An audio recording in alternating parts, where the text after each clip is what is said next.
A very good morning to all my dear students. I am Kajal and I welcome you all to Vision Civil Service. आपके current affair के session में I again welcome you all. As you all know that our institution provides you foundational courses of civil services and state pieces, that is prelims, mains and optional. And along with this, we also teach you some extra competitive exams like CTET, SSC, CGL, banking, CPU, etc. And for those who are working, who are in jobs, there are also some special batches for those students. So now I guess I should start our current affairs session without wasting much time. So I would like to start with the first news, and that is integrated rice fish farming by Apatanese. Integrated rice fish farming by Apatanese. अपाटनीज जो है वो tribal people को कहा गया है, ठीक है. Integrated मतलब चावल और मछली दोनों का जो फार्मिंग है वो एक साथ किया गया है. किनके द्वारा? अपाटनीज के द्वारा. लेट्स सी ये न्यूज में क्यों चल रहा है. Okay, the Apatanis one of the major ethnic groups of eastern Himalayas. Eastern Himalayas के जो ट्राइबल पीपल हैं, what we call them Apatanis, ठीक है. They practise a distinctive form of agriculture where rice and fish are grown together. वो क्या करते हैं, उन्होंने एक ऐसा एग्रीकल्चर फॉर्म जो है वो स्टार्ट किया है, प्रैक्टिस उसका, जिसमें राइस और फिश जो है वो एक ही फार्मिंग पे स्टार्ट की गई है, राइट, एक साथ ग्रो की जा रही है. Now we'll see what are the important points here about integrated rice fish farming. इसमें क्या होगा, these farmers have been practicing integrated rice fish farming in their mountain terraces of Arunachal Pradesh since the 1960s. इन लोगों ने क्या किया, इन farmers ने क्या किया है कि ये जो राइस फिश फार्मिंग जो है, जो इंटीग्रेटेड राइस फिश फार्मिंग है, ये माउंटेन टेरेस पे अरुणाचल प्रदेश में ये 1960 से ही करते हुए आ रहे हैं. Clear?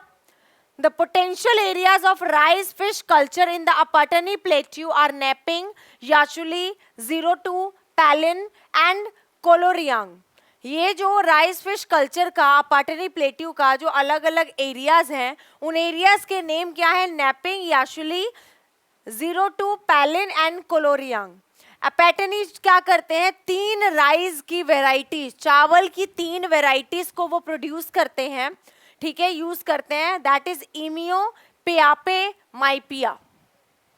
The 3 varieties of rice are Emiyo, Piyape, Maipiya. The total area of the Apatani Plateau is 10,135 square kilometer. जो टोटल एरिया अपाटनी प्लेट्यू का है वो कितना है? 10,135 स्क्वायर किलोमीटर्स का है, जहां पे राइस फिश का जो कल्चर है वो अंडरटेकन किया गया है. कितने तक में? 590 हेक्टेयर्स ऑफ लैंड में, ठीक है. अपाटनी प्लेट्यू जो है उसका जो क्लाइमेट रेंज है वो ह्यूमिड सब ट्रॉपिकल से लेके टेम्परेट तक है, ठीक है. इसलिए जो प्लेट्यू जो है उसमें एडिक्वेट रेनफॉल रिसीव होता है, ठीक है. एज यू नो कि राइस के प्रोडक्शन के लिए हमें रेनफॉल की कितनी जरूरत होती है ड्यूरिंग समर सीजन. और ये जो परमेबिलिटी है, वाटर रिटेनिंग कैपेसिटी जो है क्ले का, लोमी सॉइल का, मतलब जो क्लेई सॉइल होते हैं, जो लोमी सॉइल होते हैं, उनमें क्या है, वाटर का जो रिटेनिंग कैपेसिटी होती है वो ज्यादा होती है, ठीक है. तो ये क्या करता है, इस यूनिक फार्मिंग टेक्निक को फेवर करता है, सपोर्ट करता है. Clear? This integrated rice fish cultivation is a low input and eco-friendly practice. ये जो इंटीग्रेटेड राइस फिश कल्टीवेशन है, जो मिला के राइस और फिश का जो कल्टीवेशन है, ये क्या है? लो इनपुट, इसमें ज्यादा इनपुट नहीं लगता है, और साथ में इको फ्रेंडली है. ये इन्वायरमेंट को भी कोई नुकसान नहीं होता है. The stocked fish practically depend on the natural food sources of the rice fields. जो भी स्टॉक्ड फिश होती हैं, जो फिश ये स्टॉक करके रखते हैं, ठीक है, वो प्रैक्टिकली किस पे डिपेंड करती हैं? जो नेचुरल फूड सोर्सेज होते हैं राइस फील्ड्स के, उन पे डिपेंडेंट होती हैं. तो जो फार्मर्स हैं उन्हें ज़्यादा सप्लीमेंट्री फिश को फीड करने की ज़रूरत नहीं पड़ती, उसी से काम चल जाता है. इसी वजह से उन्हें इनपुट की ज़रूरत इतनी नहीं होती है, लो इनपुट होता है और इको फ्रेंडली भी रहता है. Farmers sometimes use household and agricultural wastes and excreta of domestic animals like pigs, cows, mithun and goats to make farming more sustainable and organic. किसान क्या करते हैं, कभी कभी जो हाउस होल्ड और एग्रीकल्चर का, घर का और एग्रीकल्चर का, खेती बाड़ी का जो भी वेस्ट होता है, और जो भी डोमेस्टिक एनिमल्स का एक्सक्रीटा होता है, एक्सक्रीटरी जो चीज़ें होती हैं, जैसे कि पिग्स का, काओ का और मिठुन, गोट्स का, इनका जो भी एक्सक्रीटरी होता है, इन सारे एक्सक्रीटरीज को किस काम आता है? To make farming more sustainable and organic. किस चीज में काम आता है? कि ये फार्मिंग को ज्यादा सस्टेनेबल और ज्यादा क्या बनाएगा? ऑर्गेनिक बनाएगा। Okay, moreover azolla and lemna are also grown in field water as nitrogen fixers. ये जो दो नेम बताए हैं, एजोला एंड लैमना, इनको नाइट्रोजन फिक्सर्स के फॉर्म में क्या किया जाता है? फील्ड वाटर में उगाया जाता है। The organic food grown in the field plays an essential role in feeding fish. और ये जो ऑर्गेनिक फूड होता है वो फिश को फीड करने में एक इम्पॉर्टेंट फूड की तरह काम करता है। The water sources in these high altitude rice fields are mountain streams and rainwater trickle down during the monsoon season. ये जो वाटर सोर्सेज है हाई ऑल्टीट्यूड राइस फील्ड्स पे, ठीक है, और माउंटेन स्ट्रीम्स पे, तो यहाँ पे क्या होता है कि ड्यूरिंग मॉनसून सीजन जो है वो माउंटेन स्ट्रीम और रेन वाटर क्या करते हैं? वो नीचे की तरफ ट्रिकल डाउन हो जाते हैं। जो बैम्बू की पाइप्स होती हैं, बांस की जो पाइप्स होती हैं, ठीक है, उनको यूज किया जाता है इरिगेशन चैनल्स में एक सोर्स की तरह, जिसके थ्रू पानी का डिस्ट्रीब्यूशन किया जाता है यूजिंग 2 आउटलेट पाइप्स। इस साइड से भी होल रहता है इधर से निकलने के लिए, और इधर से सरपास करने के लिए दूसरी साइड भी होल रहता है डिस्ट्रीब्यूट करने के लिए water. An outlet is fitted angularly at the upper level through a dike to maintain the water level. एक आउटलेट जो है वो अपर लेवल में फिट किया जाता है ताकि पानी का लेवल मेंटेन किया जा सके, और ये जो है डाइक के एक्सटीरियर बॉटम में भी फिक्स किया जाता है ताकि जो है हार्वेस्ट के टाइम में डी वाटरिंग किया जा सके। Dikes at a higher elevation and lower elevation are constructed with a height of 0.9 meter to 1.5 meter. Dyke जो बैम्बू स्टिक्स का रेडी किया जाता है एक हाई एलिवेशन पे और एक लोअर एलिवेशन पे, ठीक है, उनको कितनी हाइट पे बनाया जाता है? 0.9 मीटर एंड 1.5 मीटर पे, ठीक है। और ये जो डाइक्स है इनको क्यों यूज किया जाता है? ताकि हार्वेस्टिंग के टाइम जो भी फील्ड में पानी है, वाटर है, उसको रिमूव किया जा सके, और बैम्बू फेंसिंग जो है वो हेल्प करता है कि जो फिश है उसको वो पाइप के थ्रू एस्केप करने में हेल्प करे, क्योंकि जब पानी डिस्ट्रीब्यूट होगा तो हो सकता है मछलियां भी उसमें जा सकती हैं, तो इसके थ्रू क्या करते हैं वो ये इस तरीके से बैम्बू फेंस को यूज करते हैं ताकि मछलियों को उसमें से बचाया जा सके। Men and women perform different farm duties. Men और वुमेन जो है वो अलग अलग फार्मिंग ड्यूटीज करते हैं while preparing the fields for cultivating rice। जब वो कल्टिवेटिंग राइस का फील्ड तैयार करते हैं तो अपनी अपनी ड्यूटीज करते हैं। और फिश के कल्चर के टाइम जो वुमेन फोक जो है वो मेजर वर्कफोर्स की तरह काम करती है। वुमेन ज़्यादा वर्कफोर्स काम करती हैं फिश के टाइम में। वो क्या करती हैं? एग्रीकल्चर टूल को यूज़ करती है, जैसे कि दाव, सिक्कल को बोलते हैं, डिबलिंग स्टिक्स, इनको यूज़ करती हैं वो। और जब पूरे फील्ड को वो प्रिपेयर करती हैं फिर वो करती हैं ट्रांसप्लांट एक maximum 2 to 3 healthy rice plants का, 2 से 3 हेल्दी राइस प्लांट्स का ट्रांसप्लांट करती है, जिसका डिस्टेंस कम से कम एक दूसरे से 26 सेंटीमीटर का होगा, ठीक है। फिश रिफ्यूजीज जो होते हैं वो भी क्रिएट किए जाते हैं फील्ड के अंदर ही, ठीक है। और 3 फिश स्पीसीज कॉमन कार्प के जो स्ट्रेन्स हैं जो है Cyprinus carpio specularis, Cyprinus carpio communis, Cyprinus carpio nudus, ये जो है स्टॉक किए जाते हैं ट्रांसप्लांटिंग राइस के ट्रांसप्लांटिंग के 10 दिन के बाद। ये जो स्टॉक फिश हैं इनको हार्वेस्ट किया जाता है सीजन में 2 बार, ठीक है। पहला और दूसरा और फाइनल जो हार्वेस्टिंग होता है, ठीक है, वो जुलाई और अक्टूबर के मिड में किया जाता है। लेकिन जो राइस का जो हार्वेस्टिंग है वो सितंबर के एंड में होता है, जब तक मिड ऑफ अक्टूबर ना आ जाए, मतलब सीजन में एक बार। ओके, 4 जो राइस के कल्टीवेटर्स हैं वो ग्रो किए जाते हैं फिश स्पीसीज में। वो कौन सी स्पीसीज है? साइप्रिनस कार्पियोल में, ठीक है। फिश क्या करती हैं? राइस की प्रोडक्टिविटी कितनी बढ़ा देती हैं? 10 to 15% तक, okay, by controlling the growth of algae, weeds and insects. और किनका कंट्रोल करती हैं? एल्गी को ग्रो नहीं करने देते हैं, वीड्स को ग्रो नहीं करने देते हैं, इंसेक्ट्स को आगे नहीं बढ़ने देते हैं। और क्या करते हैं? न्यूट्रिएंट जो है वो प्रोवाइड करते हैं एज इनपुट, और किसके थ्रू प्रोवाइड करते हैं? फिश के एक्सक्रीटा के थ्रू प्रोवाइड करते हैं। और इससे क्या होता है? प्रमोट किया जाता है राइस की tillering through movement of fish inside the field. पूरी फील्ड में जब फिश मूव करेंगे तो उनके थ्रू जो जो न्यूट्रिएंट्स राइस को मिलेंगे तो ये क्या हो जाएगा? बेनिफिशियल होगा और इसमें इतना इनपुट भी नहीं लगेगा। Further the mineralisation of organic matter, puddling of mud and soil aeration by other benthos enhances rice yield here। अब क्या है? जो मिनरलाइजेशन है ऑर्गेनिक मैटर का और मड और सॉइल का जो पडलिंग एरेशन है बाय अदर बेंथोस, ये क्या करता है? राइस का जो यील्ड है, मतलब राइस की जो प्रोडक्टिविटी है उसे बढ़ाती है। ये इको फ्रेंडली और इकोनॉमिकली बेनिफिशियल प्रैक्टिस है, ठीक है, जिसने पूरे सिस्टम को बहुत ही यूनिक और स्पेसिफिक बना दिया है। किस टर्म में? एक्वेटिक रिसोर्स यूटिलाइजेशन के टर्म में, ठीक है।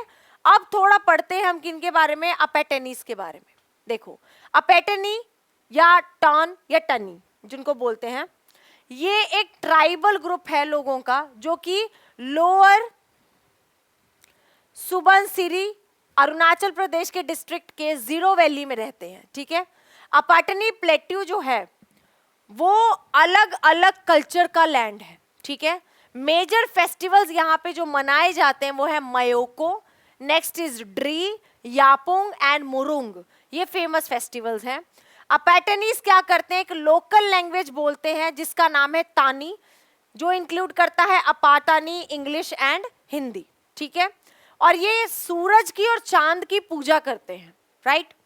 The tribe has extensive knowledge of herbal remedies, और ये जो अपेटनी ट्राइबल पीपल है उनको नॉलेज किस चीज की है?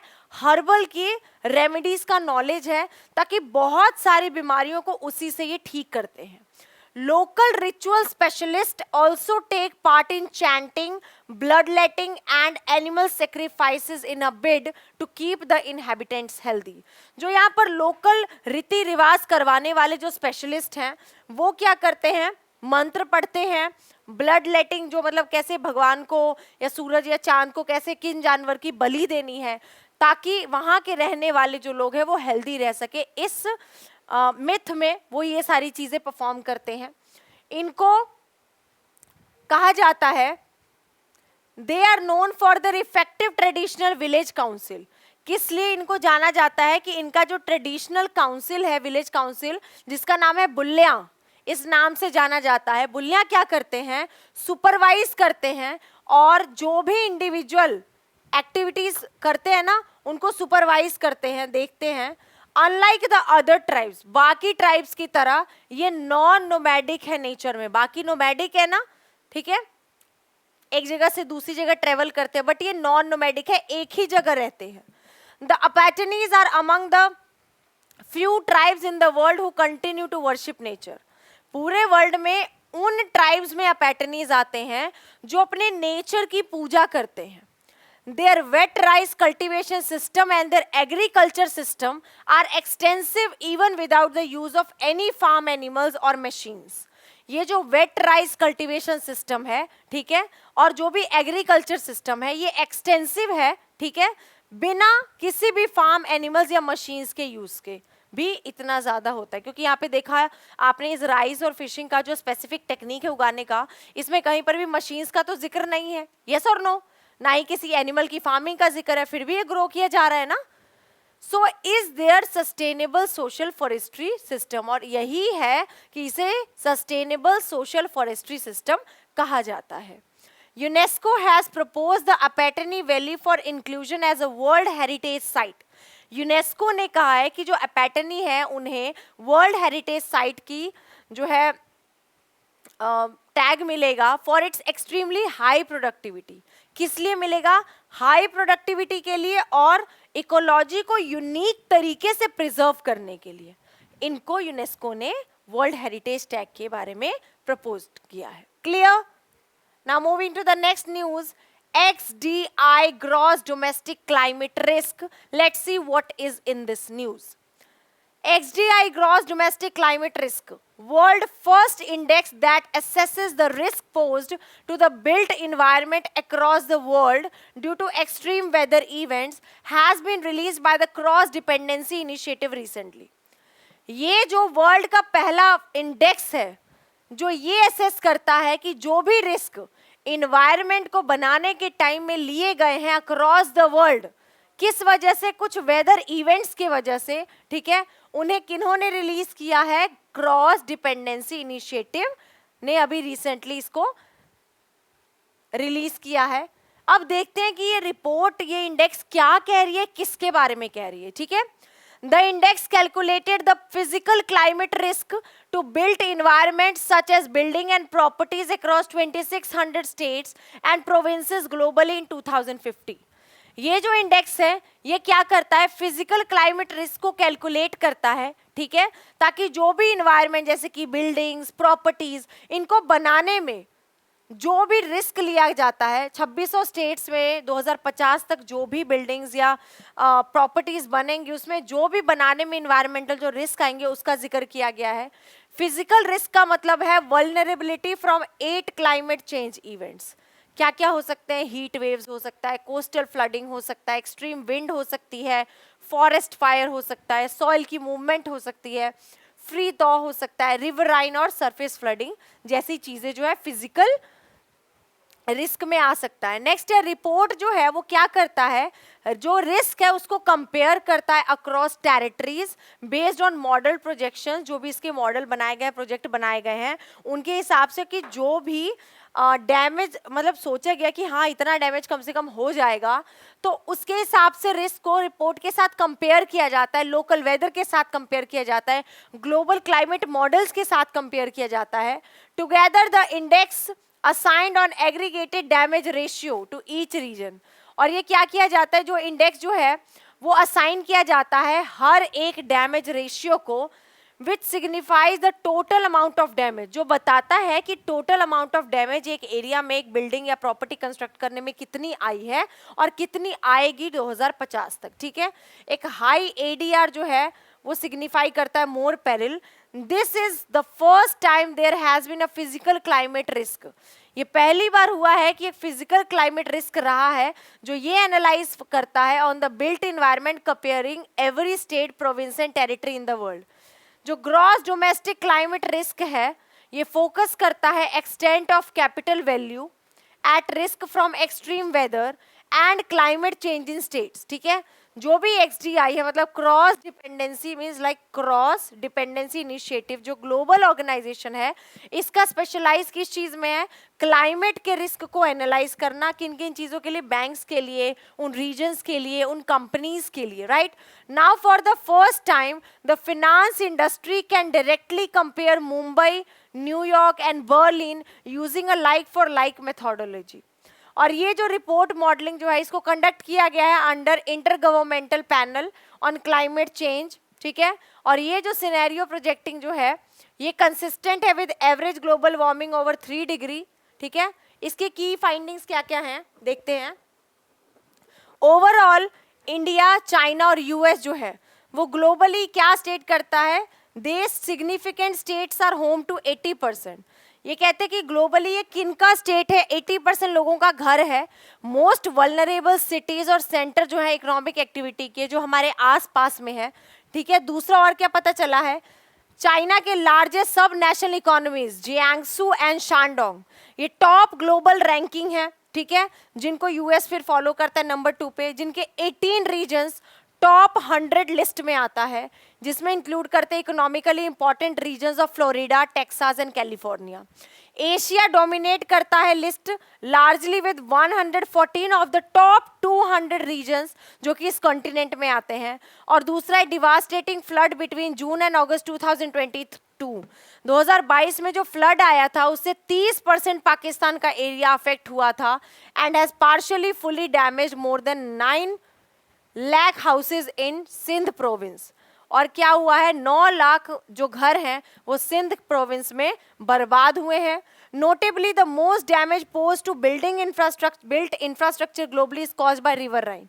और देखा जाता है तो ज्यादा जो बिल्ट इंफ्रास्ट्रक्चर जो है वो किसके थ्रू डैमेज हो रहा है, रिवर राइन और सरफेस फ्लडिंग की वजह से, ठीक है। नेक्स्ट है कि ये जो इंडेक्स है ये हमारे देश, हमारे इंडिया के बारे में क्या कहता है, लेट्स सी। ये बताता है 14 Indian states are set to remain within the top 100 most climate risk prone territories of the world by 2050।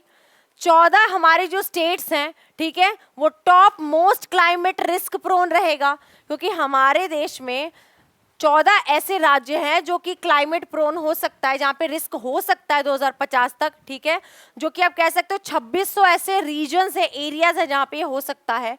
Punjab, Bihar, UP, Assam, Rajasthan, Tamil Nadu, Maharashtra, Gujarat, Kerala, ये सब टॉप 50 रीजन्स में आते हैं।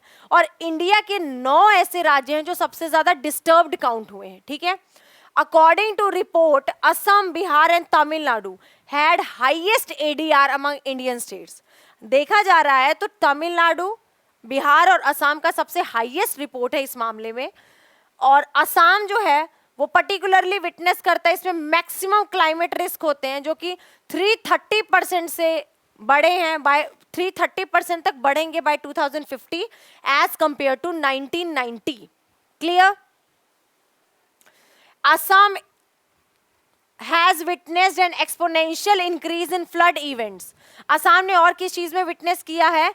फ्लड इवेंट्स बढ़े हैं 2011 से, और फिर 15 इंडियाज के 25 डिस्ट्रिक्ट तक पहुंचे हैं। फर्दर 11 ऑफ द 36 डिस्ट्रिक्ट्स इन महाराष्ट्र के 36 राज्यों में से जो 11 हैं वो हाईली वल्नरेबल काउंट हुए हैं, वो भी बहुत रिस्क फैक्टर है, ठीक है। क्लाइमेट रिस्क इंडेक्स 2019 का जो आया था, which ranked countries based on their vulnerability to fatalities and economic losses, India 7th worst hit में काउंट हुआ था। मतलब इंडिया में 7th नंबर पे इंडिया आया था पूरे वर्ल्ड में, जहां पर risk factor due to climate नजर आए थे। अनदर रिपोर्ट 2022 में आई थी by centre for science and environment found India recorded the most extreme weather events in 2022। फिर 2022 में देखा कि हमारा इंडिया जो है एक्सट्रीम वेदर इवेंट जो है वो रिकॉर्ड कर रहा है, और डिजास्टर 273 डेज में 247 डेज आए हैं, ठीक है, between January 1 to September 30। So you can see जो हमारा क्लाइमेट प्राइस इंडेक्स है वो यहाँ पे क्या चीजें बता रहा है और किन चीजों, किन रीजन्स को लेके उनको कंसीडर करके बता रहा है। क्लियर? ये इंडेक्स जो है वो प्रिपेयर किया जाता है सर्वेस के थ्रू कि पूरे साल में कितनी बार ऐसा हुआ है, कहाँ पे हुआ, और वो प्रोन फैक्टर है तो क्यों है, कैसे बचा जाना चाहिए। यही इंडेक्स जो है वो यहाँ न्यूज में बताया गया, and that's why it is important. Okay, तो विद दिस स्टूडेंट्स आपका आज का जो लेक्चर है करंट सेशन का, I completed here. Again I will continue with the next one, Sagar Parikrama phase 3। Union ministry of fisheries, animal husbandry और dairying है, उन्होंने लॉन्च किया है सागर परिक्रमा फेज हजीरा पोर्ट गुजरात से। क्या है ये, क्यों स्टार्ट किया गया है, that we will read and that we will discuss in the next current session. Okay students, so for this students, thank you so much for today's lecture. Have a nice day. Keep learning and keep revising.